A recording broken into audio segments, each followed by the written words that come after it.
Welcome back, everybody, to Decision Time. We're back. We're back! Twice in 1 week. Can you believe it?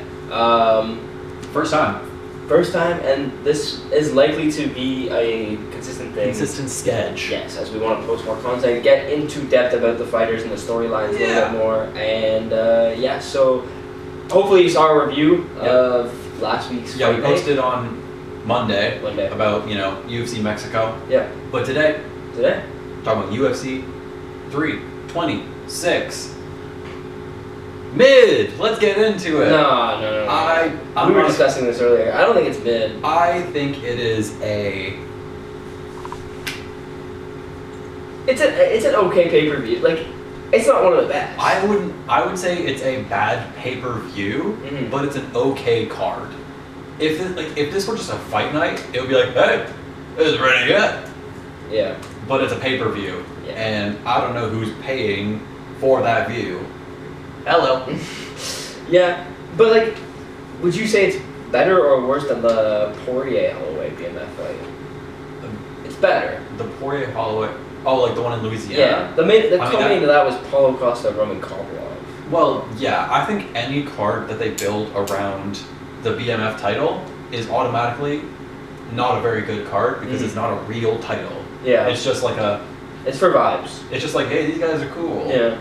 Okay. Yeah, that's fair. Like when they added the BMF title to 300, it's like, it's a good fight. Yeah. But it's not a title fight like they're saying. Yeah, it's almost like they're trying to make more hype for it, but it's like just... They're just trying to... They're making an excuse for not having a title fight by making up a title and going, hey! Yeah. It's like, it's a title that only one... It's a lightweight title. Yeah. Or it was a welterweight title at one point. But it's just like...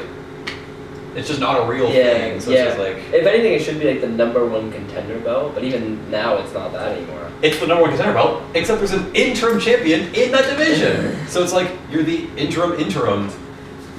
It's, so there's 3 belts at lightweight right now. Crazy. 3 belts at lightweight, and 2 of the people are pretty kind of inactive. Yeah. Ilya, Justin, Max and Charles. Charles is, active. Pretty active. Max... He's just been injured. Yeah. So I can't really blame him right now. But Justin, he's a crybaby. I'm going to refrain my words, but he's just like, I'm retiring if you don't give me a title shot. Okay? Yeah. But then he, unfortunately, beat Patty. I will also add, this is a better pay-per-view than 325. Then Patty Justin? That was 324. 325 is the Volk one. Yeah. I think this is the second best pay-per-view of the year, but it is still a bad... I would say it's a bad pay-per-view. Especially considering 320... I was saying this... I don't remember who I was saying this to. I think I was saying this to friend of the show, Braden. I fully believe that UFC 324, 325, and 326, if you combine the best fights out of all of those cards, it is arguably a better card than UFC 327. 327 is so good that it's as good as all of the others combined. It's Ulberg, Prohaska, Van Tyra. It's a loaded card. Benil, Manuel Torres, Gamrot, Ribovic. Why are we bringing up Benil? I love Benil, but that does not make a... Yeah. But the first 3 pay-per-views of the year are comparable, combined to one. We just had bad so far this year. And I've been saying this. I think the Mexico card, when it's all said and done, is a better card than UFC 326. That might be overstepping it. I might disagree with you with that one. Oh, and friend of the show, Braden, really disagrees. Because it's just not a great card. It's just it's fine. It's not a pay-per-view though. And I don't hate that argument, honestly. Maybe it's better than the UFC Mexico card, but kind of the fact that it's close is kind of sad. You know what I mean? It's a worse card than the London card for sure. This? Yeah. Yeah. As much as people are hating on the London card for some reason, which I don't understand, but it's worse than that. Yeah. I'm trying to think, is there any other fight nights that were better? Probably not. But it's a pay-per-view and it's worse than... Yeah. I don't like it. I don't like it at all. But we gotta talk about it, right? Yeah. Sorry, I just had to go on a little tangent Yeah, there. it's okay. I agree with you in some ways. However, let's start at the early prelims. Yeah, well, we can go. Let's go through the fights of this card. Yeah, This pay-per-view. Luke Fernandez making his UFC debut. Yep. I'm excited for this. Yes. He had a very impressive Dana White Contender Series knockout. Yep. Power's there. He's got pretty good striking. Cracks are there. Yeah, and former CFFC BJJ champ. Actually, Yeah, that's fire. So he's the former champ and their BJJ champ. That's great. That's great. And you know who's not so good at BJJ? Fucking Rodolfo. Chud ass Rodolfo Bellato. Yeah. That guy had to fake an injury against. I love Paul Craig, but if you're losing to Paul Craig post everything. You know what I mean? Yeah. Like washed Paul Craig at that point. Like if you're not confidently beating Paul Craig, you have issues. Yeah. And I love Paul Craig. He's one of my favorite fighters maybe ever. Mm. But dude, in your last 4 fights, you have 1 win, 1 loss, 1 draw, and 1 no contest. Mm. What the hell am I looking at? Yeah, and his only win in the UFC was in 2023 against Eor Pretoria. Yeah, like Eor Pretoria, I always forget how to say his name. Okay. So in the UFC, he's 1-1-1-1. Yeah. How is that possible? Like it's the most interesting record ever because it's just so odd. Yeah. And like, it's unfortunate that he is even in the UFC anymore because it'd be so funny for him to just be 1-1-1-1. He's gonna have to get a 2 unless maybe like a disqualification counts as something else. Maybe. Then he's 1-1-1-1-1-1. Yeah, like 5 1s. Yeah. That'd be fire. Yeah. But unfortunately, he's gonna have a 2 somewhere. Yeah, and I think we're both picking. Luke Fernandez is going to slime. Yeah. Also, we should add: are we going to do locks for the main card? Main card. Okay, no prelims. Yeah. Because this could be the lock of the prelims. Very easily early prelim lock. Yeah, but we're doing just locks for the main card. But this barbecue chicken. Yeah. It's barbecue chicken. Gaston Bolanos versus Jeong Lee. I like Jeong Lee. Who'd you pick? I'm not picking Gaston Bolanos. Like see, it's a little odd. He's 2-2 in the UFC. He has 2 losses over notable names, but he also has 2 wins against bums. Yeah. So it's like, is he like where? It's more so how good is Jeong Lee? Because like clearly, he's not as good as the people that Bolanos has lost to. Yeah. But he's probably better than people he's beat. So where does this lie? I don't know. And it's Bolanos' first fight at featherweight. He's moved up from bantamweight. So we'll see how that weight cut goes. And that being said, he's not even great. It's kind of just a mid-off. Yeah, so he's on a 2-fight losing streak. Gaston lost to the Germ. Yeah, Marcus McKee. Like it's a notable loss, and then the other loss was who was it again? It was like someone solid. Quang Lee. Maybe not as notable as the bacteria. Yeah. But like it's still okay. Yeah. That being said, Jeong Lee is also not great. Yeah. Also on a 2-fight losing streak, but I'm still picking him to win just because he's just maybe slightly better. It's just like, yeah, you're there. You exist. This fight, it's just very like, it's a prelim fight. I'm fine with it being there. It's just like, whatever. Mm-hmm. Did you picked Lee, right? Yes. All yes. Right. I wrote my notes here. I said neither have won since 2024. Yeah. Loser gets cut. Maybe. And Jeong Lee, based on the power of friendship. Let's go. Shout out Jeong Lee. Rafael Tobias versus, I'm not gonna say that name. Diyar Nurgozhay. Yeah. And I purely am not picking him because I can't say his name. I'm picking Tobias. Rafael Tobias? Fair enough. But also Diyar has not impressed me in the UFC at all. He's not won in the UFC yet. Which is weird because his Contender Series fight in 2024 was decent. He looked good. He looked competitive. he is a extremely one-dimensional fighter. That's the only issue, is that he can strike, well, maybe not strike super well, but he's powerful at his strikes. But he cannot grapple for his life. Yeah. With that being said, Rafael Tobias, he won by submission on Contender Series over Jair de Oliveira, who is like, he's a light heavyweight but 5'9". So it's like, is it fraudulent? Because you know he was fighting a manlet, frankly. Yeah. So it's like, how good are you? We'll see. But I fully think that Tobias wins. If he doesn't win by submission, we're gonna have to ask some fraudulent questions. Because you know, Diyar is 0-2, both by sub, and this guy clearly can get a sub. Yeah.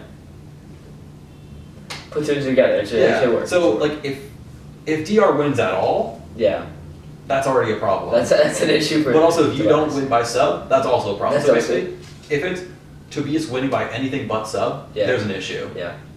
So that being said, obviously Tobias by sub. Yeah. Sumadaerji versus Jesus Aguilar. I love Sumadaerji. Yeah. I love Sumadaerji. Yeah. Fun flyweight fight. I'm excited for it. I think I'm picking Sumadaerji. Yeah. He's got 2 back-to-back wins. He also, I don't know, he lost to Charles Johnson. He didn't get knocked out by Charles Johnson. He only has 3 losses this decade, and they're all against solid names. Yeah. Johnson, Schnell, and what's his name? Tim Elliott. Yeah, but Charles Johnson effect. True. Kind of runs things now. That's a great point. And he's just kind of bigger than most flyweights. Like, he's just taller. He's kind of a size long guy. Kind of a size bully. Aguilar has I think an okay chance of catching him in a submission, however. As Sumadaerji, the 6 of his 7 losses have been by submission. Don't even. Yeah.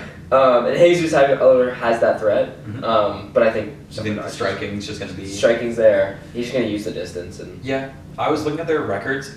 It's hard to like figure out has a better like win to loss record. Because like, I would argue that Aguilar has better losses but worse wins. So he has beat Luis Garul, Stuart Nicole, not great names, but his only losses are to Rafael Estefan and Tatsuro Taira, who are both better than Johnson, Elliott, and Schnell. Yeah. So it's like, you know, your losses are better names, but your wins are worse names, which is like... Yeah, how do you rank it? How do you rank the resumes? Yeah. But with that being said, Sumadaerji, solid striker, horrible at grappling. Aguilar can grapple. I am unfortunately going to pick Aguilar? Jesus Aguilar. That's fair. To win by sub. I don't want it. Yeah. I do not want it. I love Sumadaerji, and if he wins... ecstatic. I'm going to be jumping and bumping. But I don't think that will be the case. I think Aguilar wins by sub, and maybe Sumadaerji gets cut, which I will tear. I will cry. Yep. I don't know why I said I will tear. I will tear. I will tear. I will tear. But I think Aguilar unfortunately wins this. Yeah, that's fair. That's fair. I just think Sumadaerji has a chance, but if it's gonna be, he's got much better striking. Yeah, but if Jesus is gonna win, it's gonna be by submission. Yeah. Cody Durden sucks. And who doesn't suck, Jacob? Nyamjargal. Nyamjargal. Tumendemberel. Yeah. I'm picking him to win. The Mongolian. Yeah, the Mongolian to win. Cody Durden has no chin and just kind of sucks. He's lost 3 straight, 1-5 in his last 6. Who did he even beat? I don't even know. I didn't write it in my notes. Was it even like a notable? Matt Schnell. In 2024, he beat Matt Schnell. Before that, he beat Jake Holloway in 2023. So like beating Matt Schnell in 2024, is that even? It's not even. Like, it's not his prime, but he's not like horrible at that point. Yeah. It's like it's an okay win. Yeah. But then losing the other 5 matches, while the Mongolian. Yeah. He's, you know. He had a tough debut. Yeah. But he looked good in his fight before that. Yeah. And he's just got to capitalize on Cody Durden. Yeah, that's sucking. That's the thing, is that like, so Nyamjargal, he has one fight that wasn't finished. Yeah.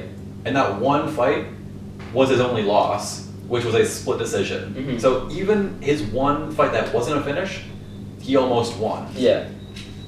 Also, looking at the records, Cody Durden's last fight, he lost by an anaconda choke. Nyamjargal's last win was a win by anaconda choke. So easily it's just going to be Tumendemberel by submission. Cody Durden, please lose. I don't want to see you on my screen anymore. Yeah. By the way, this is on a pay-per-view. Anyways, it's the end of the prelims. Now we get into the prelims. Yeah. Ricky Turcios versus Alberto Montes. Yeah. Who you taking? Who you got? Montes. It's like the Jonah Hill, I guess, bro. Like I truly. Yeah. This fight, it's just like, Turcios, if he had fought and beat Cameron Smotherman, had Smotherman made it to the fight, maybe I'd be more impressed by him. But unfortunately, Cameron Smotherman face planted on the stage, so I'm not impressed by you. I mean, maybe there's like mind games. He beat him. He scared him so bad. He passed out. You know what? Maybe Ricky Turcios' aura is a discussion we'll have to have. If Alberto Montes falls off the scale, I'm gonna lose my mind. Two wins via pass out. Yeah, but via weight drain, which would be so tough. Yeah. But with that being said, Montes wins this fight. Yeah. Turcios is definitely fighting for his UFC life right now. Oh yeah. He gets too crazy. Like he kind of just. Yeah. He's kind of like the Tasmanian devil. And he's like, to be fair, his losses aren't like horrible. Yeah. He lost to Ayman Zahabi. Cool. Lost to Raul Rosas. Could be better, but also, could be worse. We'll see later in this card. We'll see. And then he also lost to Bernardo's Subsepej. Yeah. He's not in the UFC anymore. So yeah. Yeah. Montes. I'm gonna bring up a stat too that I found crazy. Yeah. Ricky Turcios takedown percentage, like takedown defense percentage. Could you guess? Because most guys are like, to be 60 plus. Yeah. Right. Maybe if you're like an okay fighter, 70 plus even. Yeah. Ricky Turcios, I guess, is like 40. 44%. And Montes is a black belt. He's got creative front chokes and like a good submission threat. So I think it's just wraps. Buddy. For our boy Ricky Turcios. Buddy, you're 44%. Bro, that's so bad. It's more than half of the time you're going down. Huh? Like you just shoot on him. Bro, I will take him down. And he's what are they 145ers, bro? Something like You're that. not surviving at featherweight. No. Go to lightweight, you're still not surviving. Go to bantamweight, good luck. Regardless, there's wrestlers everywhere. You're going. Bro, Marab would break every record. Marab would be able to hold him down. That's how bad he is. Okay. Anyways, yeah. Alberto Montes by submission, probably. Yeah. Don't even get me. Anyways, now, it goes from all these fights before this were like, to like okay. Yeah. Out of nowhere, banger fight. Whoa! Donte Johnson, DJ. So fire. Yeah. Hey, he killed Cedric's dumbass, so we're happy about that. Cedric is doomus. You go first on this one. Yeah, I mean, he's explosive. His explosiveness really impresses me, but he's still intelligent and composed. Yeah. Like, I found him really impressive, and I think it was his last fight or the fight before. His corner was like, you gotta pressure, you gotta do this, you gotta do. And he's like, please stop. Chill. Let me do my thing. That really impressed me, especially for a guy who's coming, still relatively new. 2 or 3 fights in UFC? Yeah. And he's only 27, so that super duper impressed me that he was able to just be like, let me do my thing. Yeah. And Cody Brundage just lost to Cam Rouston. Hey, Battle Giraffe? No diss to Cam Rouston. Battle Giraffe is nice. Yeah. But he just kind of sucks. He's not. Cody Brundage hasn't been good in a while. Yep. And I think DJ just gets this done. Yeah. I wrote a lot of notes about this one because I am really interested in this one. Yeah. First of all, I'm just going to get this out of the way. Cody Brundage, I said Cody Brundage is being set up here. This is just a... I don't understand why he would sign this fight. His last 2 wins were Julian Marquez in March 2025 and Zach Reese in 2023. Oh, that's it. Meanwhile, Donte Johnson, he's finished all of his 7 fights. Mm-hmm. Crazy. Mm-hmm. But this is where it gets really interesting. I was looking at Donte Johnson, I'm like, God damn, his build is so interesting. He's like 5'9". He's he's a bit shorter than the average in his division, but it's not so much his height, his reach is ridiculous. And I was looking at this, right? So, do you know what the ape index is? No. The ape index is essentially it's the difference of your height to your reach. Yeah. So like, let's say you are, 63 inches tall and your reach is 64 inches, you get +1 ape index. Okay. So, the longer is better. Like, for example, like John Jones had like an 8. Yeah. That guy's pretty good, right? Yeah. So I was doing some calculations here, right? Johnson has one of the largest ape indexes in the current day UFC. He has an ape index of, so a 1 is just, you have the same height to reach. He has a 1.08. So it's like his reach is almost 1/10 longer than his height. 1.8 or 1.08. Okay? For comparison, the highest on the entire card is Charles at 1.05. So it's like 0.3 difference. Yeah. The highest in the entire UFC is Sergey Pavlovich with a 1.11. Donte Johnson is closer to having the longest ape index in the entire UFC than he is to anyone else on this entire card. Like, Charles is the next highest. Yeah. He's closer to Pavlovich. This guy's a monster! Yeah. Yeah. He's built like... He's all arm. Yeah. Like he's a demon. That's ridiculous. Like, he is... And that's a good thing to have in the UFC as a fighter. Yeah, very rarely is it good to have like a short... Like, the only fighters I can think that have a negative ape index are like... Mostly bantamweights, weirdly enough. I think Cody Garbrandt has one. Yeah. Dominic Cruz. Yeah. Marab, I can see. Maybe Marab. Yeah, it's like a lot of the smaller guys. But like, once you get into like lightweight on, you should have a positive. But he has a positive, I think, 8 or 7. Yeah. And Pavlovich has like a 9. Dude! It's actually ridiculous. He absolutely should be ranked. Like, the peak of his, like, I could see him getting top 10 ranked in his division, like, pretty easily if he can just work on it. Especially at middleweight, like, there's some bones. And he's young. He's young. 27. If he develops, like, he doesn't even need to develop that much. This is just turning into a glaze fest of this guy. But like, his striking... I love Donte Johnson. His striking is monster. His grappling could work on his grappling, but it's still good. Yeah. His wrestling's good. Yeah. And I find like wrestling and grappling can come with a fighter. You know what I mean? Like that's something you can develop. If you have good striking, you're set. Yeah. But like wrestling, you can work on. Yeah. This guy's a demon. Yeah. Essentially, all I'm trying to say is Cody Brundage, probably cut. Probably gonna get cut. Probably gonna get cut, and definitely gonna get slimed. Yeah. Anyways, I was talking about Cody Garbrandt. Let's talk about him now. Yeah, Cody Garbrandt versus Long Zhao. Washed? Question mark? Cody absolutely washed. Cody Garbrandt 2-fight losing streak. Last win was Brian Hellier. I couldn't even tell you who his last one was.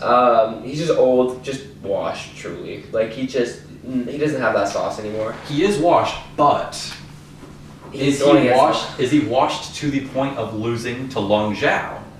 I think so, yes. You think Long Zhao wins? I am picking Long Zhao to win. Okay. Last fight wasn't great, but he did murder Quang Lee when he had the opportunity. Which Quang Lee, not a great name. Yeah. But he also lost to Su Young Yu. That's an okay loss. Yeah, I'm not mad at that. And I just think Cody Garbrandt's bad now. He's lost his ability to find the rhythm, and something happened. Yeah, like, to be fair, he's 2-2 since moving up to bantamweight, and his 2 losses were to solid names, Ryan de Barcelos and Figueiredo. Yeah. Which are fine, I love but Barcelos. Shut up. yeah. Shut up, my king. Hey, he's getting that ranked fight. We will be there. Finally. Montel, kind of a scary fight, but Hey. we'll be there. We'll be there. His 2 wins, not great. Not great. I didn't even write them down because I was just like, no, you're good. Yeah. But, so it's like, he's lost to names that are way, way, way better than Long Xiao, of course. But, it's a bit, it's hard. I would say he's a better striker than Long Xiao right now. Like, he's more technical, maybe quicker still. I don't know. Maybe Long Xiao's quicker. It's hard to say because Cody Garbrandt, he's lost all of the ability that he used to have. Yeah, I'd say he's overall better striker. Yeah. But, like, he's maybe, like, this much of a better striker than Long Xiao. Long Xiao's grappling is like this. Yeah. So, if he grapples, it should be a pretty easy win. For some weird reason, I just pictured Long Xiao being like, let's throw down. I think he's going to start eating a lot of shots. Yeah. And then start to grapple. So I don't know if it will, be too late and he'll like go to decision. I don't know. With that all being said, I'm picking Long Xiao because I love Long Xiao. Yeah. Because, oh man, I don't know why. You resonate. I just you love resonate with Long Xiao. I appreciate that. Yeah, like I just love an Asian fighter. Yeah. Don't know why. Yeah. Like Song Yidong. Oh, love Song Yidong. Anyways, yeah, Long Xiao gets the win. Maybe I think if Cody Garbrandt loses this, he should retire. Yeah. If he wins, also maybe should retire, but definitely probably won't. Yeah.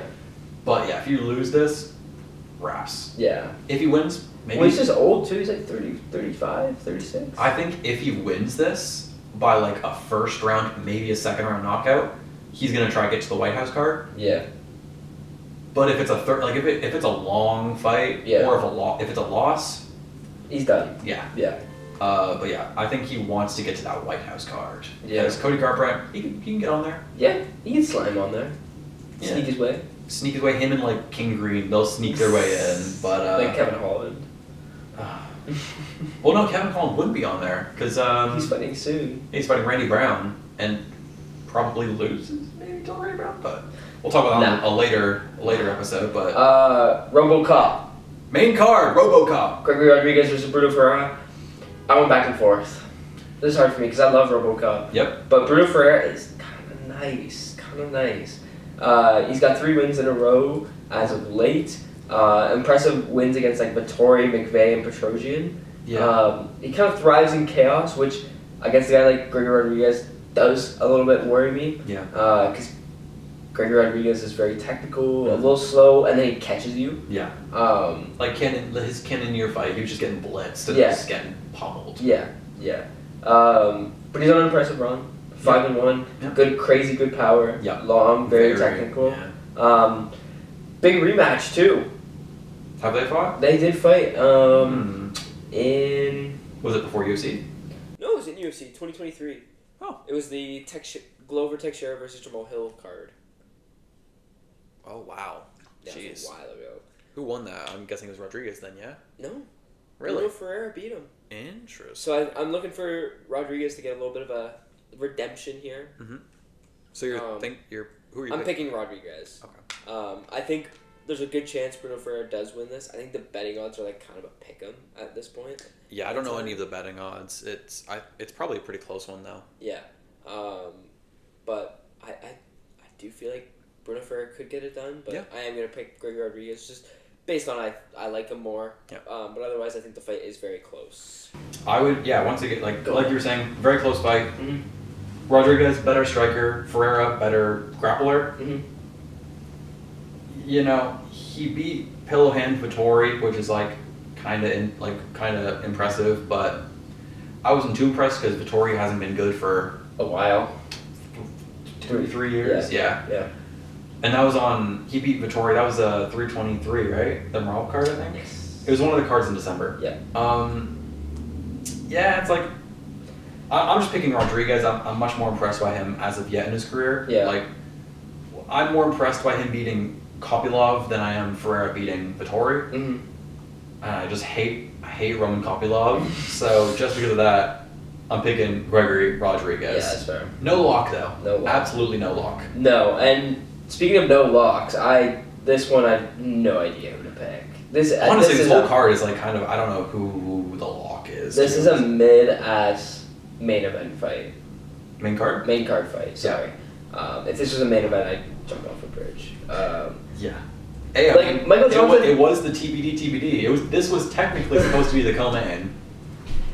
Okay. Yeah. Alright. Yeah. I mean, Michael Johnson has been on a bit of a more impressive run. He has been moving. Yeah, like, after losing Diego Ferreira, beating, like, Darius Flowers isn't great. Yeah. But then beating, like, Ottoman Atzatar at the time was pretty good. Yep. And then recently, I mean, I guess the Daniel Zauber one isn't really holding up that well. It might be aging a bit worse now. Yeah, at the time that was like, oh my god, yeah. right? Like, Michael Johnson might be back. But also at the same time, even though it's not aging as well, it's still better than Drew Dober beating Kyle Propolek. Yeah, and before that, beating his last notable win, Ricky Glenn. So his last notable win was never? Yeah. I guess like you could say King Green in 2022. Wow. And King Green is better than Drew Dober. That wasn't even King Green. That was Bobby. Yeah. Hey, beating Bobby Green. Kind of impressive. It's kind of weird now. Like, who's more impressive now, Bobby Green or King Green? Because King Green's on a run. He's on a 2-fight win streak. Yeah. I don't know. Anyways, Drew Dober, it's an unction. Yeah. They're both all right.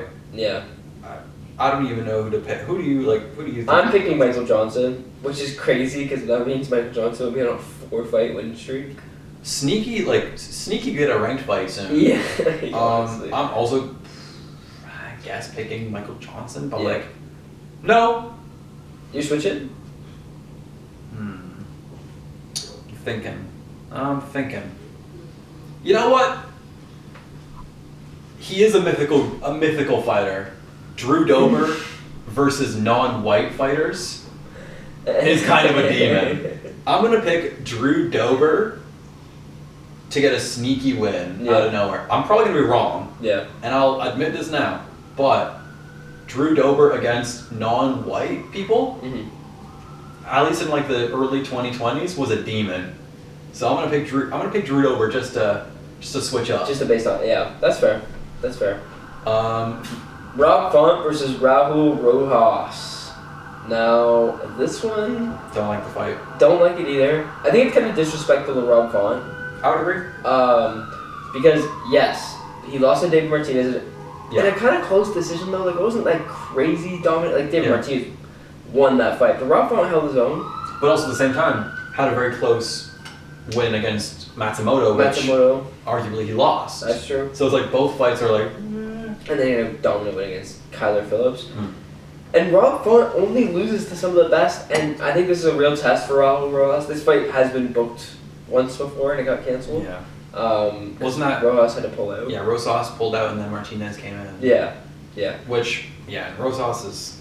I don't know if he's good or not. I still can't tell. You know what I mean? Like, he's on a 3-fight win streak, but, like, Terrence Mitchell...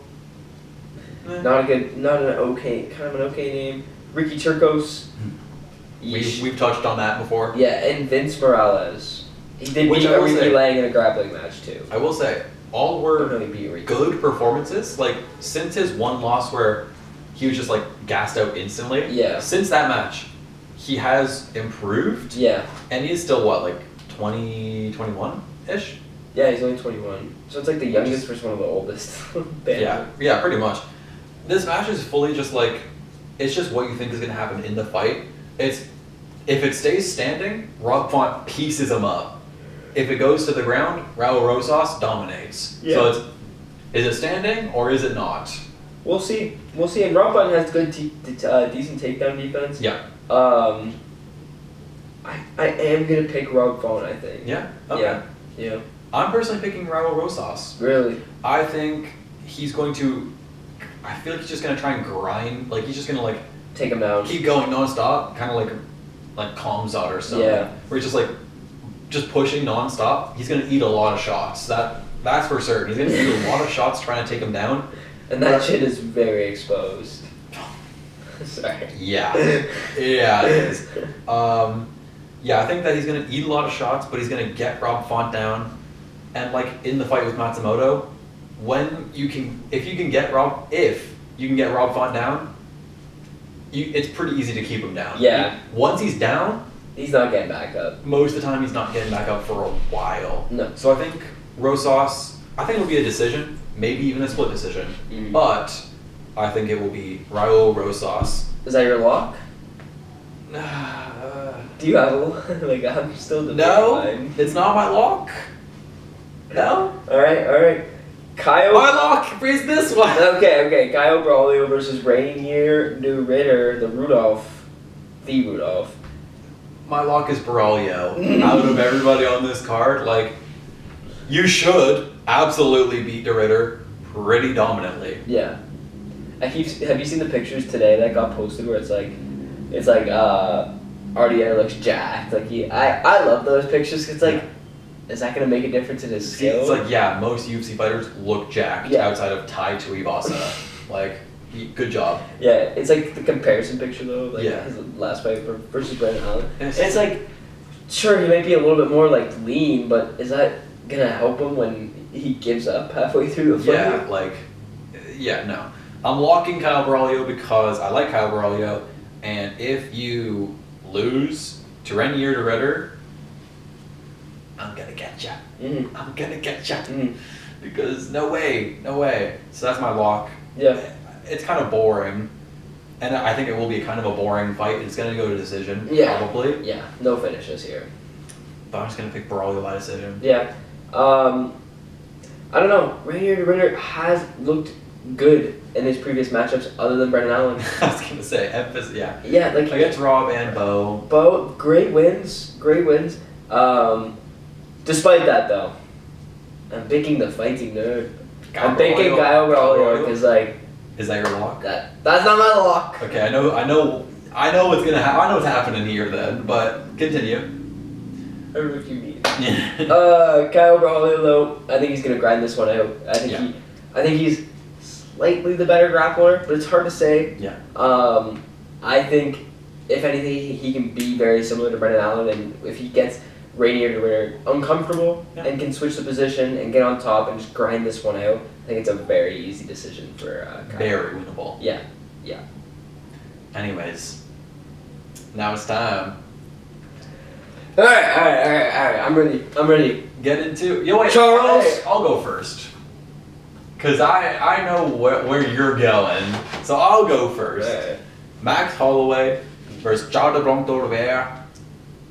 All time, maybe one of the best strikers ever in the UFC. Mm.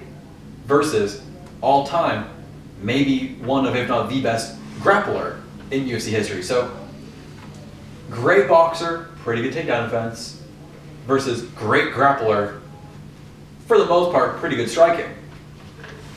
Very evenly matched. This is a matchup It's a banger. This could be fight of the year so far. It's not a great matchup in terms of like, it's not like Islam versus Arman where it's like both really good, really well-rounded. It's just really good at blank versus really good at blank. Maybe one of the best, like legends. Mm-hmm. Mm-hmm. It's a very tough one because Charles low-key has no chin, or at least a very not good chin. Mm. Gets dropped in almost every fight, but it's his trap card. Still comes back. He goes into the guard. He goes, "You're not gonna." He just gets free recovery time because he goes, "Good luck, bro." Yeah, like he just recovers because nobody wants to grapple with him because he's the best. Yeah. The only people that like to do that are like Ilya, who are. Yeah, you could argue the only other people that could compete on like level Ilya, like Arman. Yeah, and that's it. That's the one. Max Holloway can't. That's for sure. So if he drops Charles, he's just gonna go, "Come on, man, get back up, man." So it's like he's gonna get dropped at least once in this fight, surely. Mm-hmm. It's just how many times does he get dropped? How long can he survive? Yes. Yeah. And on the other side, Charles could try and grapple him, jump on his back. He's not gonna take Max down because Max is really good at takedown. Like he's not gonna get taken down. Yeah. But he might get like grappled down. Like, you know. Like pulled or rear naked choke. He like mounts him and then just falls or something. And we've seen that so many times from Charles. Yes. So it's just can Charles submit Max before Max knocks out Charles? I don't know. Yeah, because I don't see this going to decision. No. No. No. And if it does, 5 rounds of Charles getting bopped in the face, I can't see that happening. I know, and you can't see that happening because you're like, if that happens, Max. Yeah. I can't see that happening as like, as a viewer, I will be so sad if I just have to watch 5 rounds of Charles getting bullied. Yeah. Oh, and man. I really don't know where this fight goes. Because, like, I fully could see it kind of being like Max versus Dustin, where he's just, like, kind of dominating the whole time. Just like, just staying a distance. Yeah. Because Charles, he's a solid striker, but he's nowhere near as good as Max. Mm-hmm. But if Charles can get the distance, he can get that graps. Yeah. And then it's wraps. True. Yeah. So, I said very close, if Oliveira can defend his chin, he should win. And I did originally say Charles, but I'm going to switch. I'm going to say Max. I'm going to say Max. No! I think he's going to drop Charles multiple times. It'll be really close, because I think there will be close times where there's grappling, close times. I think Max wins. Mm-hmm. Barely. Mm-hmm. And that's my opinion. All right. Get into it. Max Blessed Holloway versus Charles do Bronx Oliveira. A matchup made in heaven. A matchup that this could be the best BMF title fight. Yeah. In my opinion. 2 legends of the sport, 2 guys, like you said, one of the best strikers and boxers we've seen in UFC history versus one of the best finishers in UFC history. Yeah. This one stresses me out. If you know the podcast, I am a Charles Oliveira glazer. And, I've been wrong. But this Saturday, I am not going to be wrong because I am locking in Charles do Bronx Oliveira to win the BMF title. I want to see it. I want to see the rub of the belt so badly. Even though it's only a BMF title, it's a title. He's top 5 all time if he wins it. I kid. But I think I don't even know how to defend it. You know what I mean? Like, I don't even know how to defend that argument because it's like, it's so close. Yeah. And like you said, like, if it stays on the feet, probably Max. I could see Charles having some moments though. Like, Charles has had some good striking moments. I would say Charles is maybe a more powerful striker. Yeah. It's just that Max has so much volume. Yeah. So it's just and who even argue who's the more creative striker? Like, a creative striker. Obviously, Max has punches and like his like leg kicks and spinning kicks are all there. If you're talking about boxing purely, I'd say Max, but overall striking, I Maybe think Charles. If you're talking about hands, Max. Kicks, I'd say Charles. Yeah. Overall, creativity wise, I would say maybe Charles. Yeah, just because he can mix in the Muay Thai, the knees and all that. Yeah. So I can see him causing problems for Max in that way. Max is a really good like takedown defense artist and can hold his own on the fence and in grappling. So I do worry Charles is going to go into this fight and go, okay, I'm really good at the ground stuff. Yeah. This is the BMF title though. I'm going to stand and bang, and then he's going to try and take him down, and by then it's too late. He's too hurt. Yeah. Charles, if you're smart, and if you're listening to this, which I know you are. I know, of course. You have the Portuguese dub on. Please just hold up, just hold him on the fence. Yeah. Grind out the win. Because Max Holloway has had issues in being submitted in the past, not so much anymore. Yeah. But that doesn't matter. Do Bronx is Max won the last one. The esophagus injury. Okay, well that's he's got to get the get back. Yeah, by getting him an RNC. And then he breaks Max's esophagus. And then he rips it out. I'm there. I'm envisioning it already. But yeah, that's Charlie do Bronx. Charles the Bronx. Oh man. I'm excited for the main event. And then the rest of the card's happening. We will be waiting for the main event. We might take a couple trips to the store. Yeah, we might be taking a couple trips. But overall, it's not bad. I think I am currently rating it a 7.5. Yes. And it could stay that way. It could go higher if Charles Oliveira wins, and it could go lower if Charles Oliveira loses. Yeah. But quick little, that's our picks for UFC 326. Yes. We always hope you enjoyed. Yes. Some news. Do we have any upcoming stuff, news-wise? No, because the last fight announcement was Burns Mawat. So which we've talked about a little bit. We talked about. He's going to announce the White House card this week, which is interesting, I guess, just so we know, like, so we can finally get this over with, this whole saga of, he said he was going to announce it last week, and then last week he said, all right, next week I'm going to announce it. Just say that you don't have all the contracts signed. Yeah. Like, just say we're working on it, you know what I mean? But, I don't like the guy, but if on the White House card, the Mystic Notorious Mac, if he's coming back, you remember that one promotional video with the green mist, and you remember how hype I was. Yeah. If there's an actual concrete announcement, I'm excited. Yeah. I don't like the guy at all, but oh boy, I'm there. Anyways, what were you trying to say?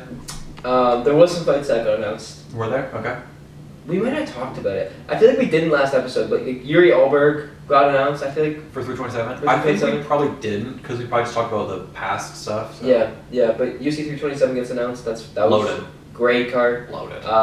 2 title fights, top to bottom. So far, looks great. Yep. No complaints. We'll obviously talk about that when it gets there. Yeah.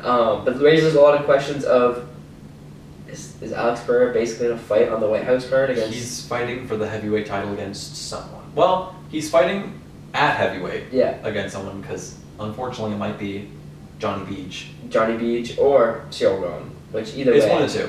Either way it's bad. Yeah. Yeah, I mean, that's kind of exciting. It's bad because it's like, for Pereira, not undeserved. For the other guys, undeserved. For the light heavyweights?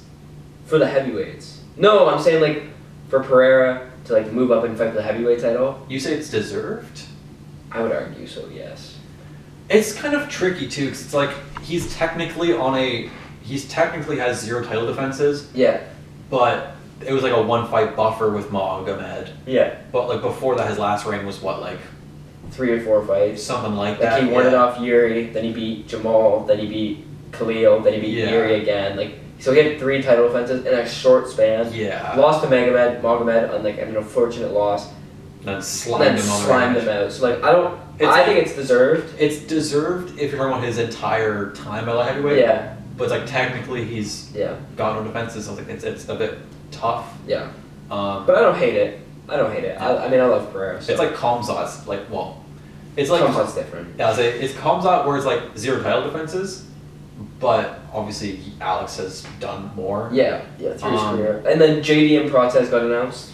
Right. Yeah, that's a great fight. That's around my birthday. I think it's in May, right? Yeah. May 2nd in Perth. I'm claiming that as my birthday card because they never have birthday cards on. I mean, I'm born like right before Mother's Day, so they never have shit. But that one will be interesting. I like that we're kind of seeing some stuff happen at welterweight, not in the top 5, because this kind of puts into perspective. It takes out of who's fighting Islam. Yeah. It's not Protez. It's not JDM. Other than that, we don't know. It maybe Michael, maybe Ian, maybe Kamaru. Yeesh. But whatever. Well, that's it for decision time. Yeah. We appreciate you guys always watching our podcast. We will be back on Monday or Tuesday to recap the card, and then we'll be back around this time next week to cover what's next UFC. Josh Emmett and Kevin Vallejos. Oh, woo! Just so you guys know, that'll be a short episode. It'll be like 20 minutes. But yeah, we appreciate you guys always. We're trying to be better at posting a little bit more regularly. Yep. TikTok, social media, all that stuff, and getting more clips out. Yes. So that will be happening more. But anyways, yes. Thank you guys for listening. Thank you guys. Always appreciate the love, and we'll see you next time. Boom. Bitch.